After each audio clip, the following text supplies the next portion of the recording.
To start off, who wrote Shakespeare? I don't know what that means. Like the book?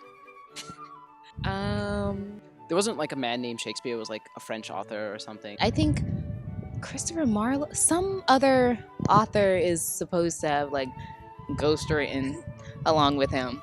There's a controversy regarding whether or not all scholars think that Shakespeare was a real person. Since the 19th century, there have been scholars and readers who have, for one reason or another, come to doubt the character, actor, individual named Shakespeare. They've doubted that he is the author of Shakespeare's plays, and they've come up with different candidates over time. The first in the 19th century was Bacon, philosopher and politician.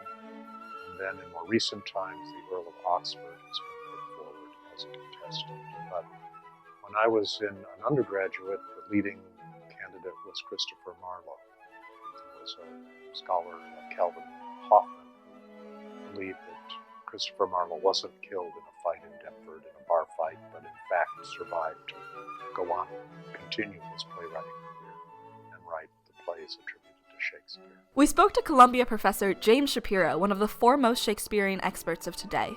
According to him, having exposed long-standing myths surrounding Homer and Jesus, it was perhaps inevitable that Shakespeare, who had been elevated at this point into a literary deity, David Garrick spoke for many at the time when he called him the god of our idolatry, would be the next icon toppled. Unlike the earlier controversies, however, the controversy over Shakespeare's authorship was not grounded in philological or historical evidence. The largest Shakespeare-related project that I did at Yale was a reading of a musical that I had written called By Any Other Name, which went up in April. Which is the story of Amelia Bassano Lanier, or the hypothetical story of Amelia Bassano Lanier, who's a real established Renaissance poet, who recent theories have suggested may have actually written Shakespeare's plays herself.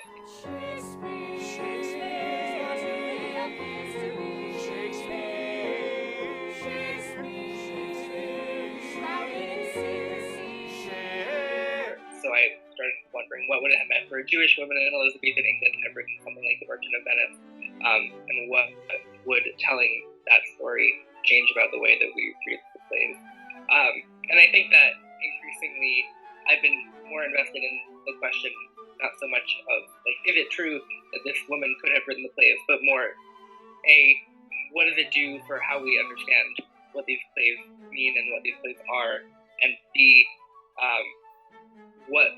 why do we care so much about this question of authorship, and what would it do for us to have a definitive answer? You had no right, Will. It's not your writing. This won't complete you, nor make me whole. I didn't want this. I'm not Will Shakespeare, but just the poor deluded girl from whom he stole. One of the premises is that Shakespeare could not have known what he needed to know to write those plays on the basis of his grammar school education in what was basically a hick town, which was Stratford. There is a class element to it in some of the commentary. Romeo Glover's son rise to this rank of intellectual, artistic, and creative genius. No, this is not at all what I predicted. I'm afraid I must admit I'm overcome. I only read a bit, but this doesn't seem to fit, knowing where it came from. Shakespeare continues to be reinterpreted through lots of different lenses, not just by people who are invested in early modern European storytelling, but people from all different backgrounds who see in the work this incredible thread that sort of traces through all of human experience.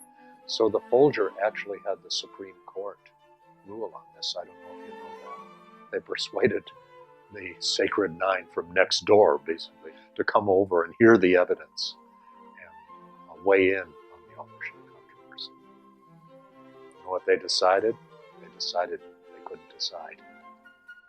Some are a bit more decisive. We spoke to Harold Bloom, Yale professor and eminent Shakespearean, who said that all of William Shakespeare was written by the impostor from Stratford who called himself William Shakespeare. End of controversy. Other scholars were similarly convinced. Do I think the Earth is round? Professor Shapiro asked. Do I think astronauts landed on the moon? I don't think these things. I believe in the evidence that makes them indisputable. The same holds true for William Shakespeare's authorship of the plays. I think Shakespeare wrote Shakespeare, no question about it.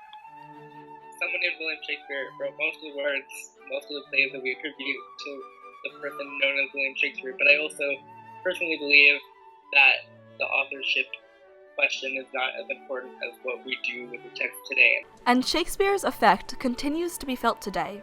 He gave us the most enduring language we have to think about what it means to be human, according to Professor Kasten.